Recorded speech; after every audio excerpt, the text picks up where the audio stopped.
Hello friend, তো চলে এসেছি নতুন একটা ছোট্ট মিনি ব্লগ নিয়ে। তো দেখতেই পাচ্ছ আমার শ্বশুর এখানে কি করছে আর উনি ওখানে কি করছে।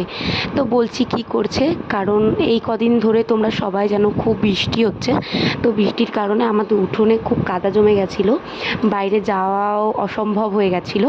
তো তার জন্য আমার শ্বশুর বলছিল যে এখানে কিছু পাথর দিয়ে দিই, ছোট ছোট পাথর, আমাদের বালিজালা পাথর আছে, তো সেইগুলোই দিয়ে দিচ্ছিল আর এখানে।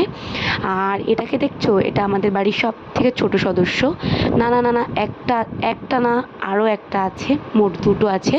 আমার শ্বশুর এই পাখি বলো, হাঁস বলো, কুকুর বলো, এগুলো পুষতে খুব ভালোবাসে। তার জন্যই দুটো হাঁস নিয়ে এসছে, উনি পোষে দুটো হাঁস।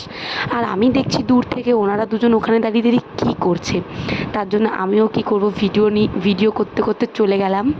দেখছি যে গাছটা বড় হয়ে গেছিলো, ফুল গাছটা, ওর ডালগুলো একটু রাস্তার দিকে চলে এসেছিলো।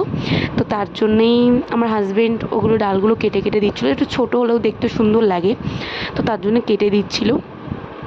আমিও ওগুলো দেখছিলাম, দেখে একটু ভিডিও করছিলাম। কি করব আর, বৃষ্টির দিনে বুঝতেই পারছো।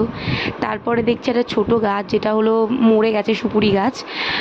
তো ওটাও কেটে দিচ্ছিলো, বলছে ধুর বাড়ির সামনে এটা কেমনটা লাগছে দেখতে।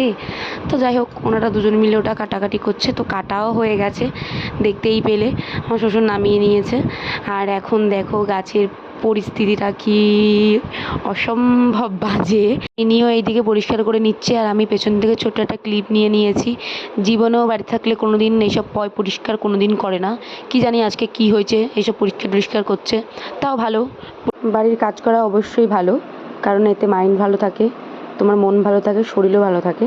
আর এই বৃষ্টির দিনে বুঝতেই পারছো, বাড়ির আশেপাশে যেসব জঙ্গল আছে এর মধ্যে অনেক পোকামাকড় জমে বাড়িতে আসে। এর জন্যে বাড়ির আশেপাশে জঙ্গল তো পরিষ্কার করা দরকার, এটা তোমাদেরও করা সবার উচিত। তো টাটা গাইজ, দেখা হচ্ছে নেক্সট ব্লগে।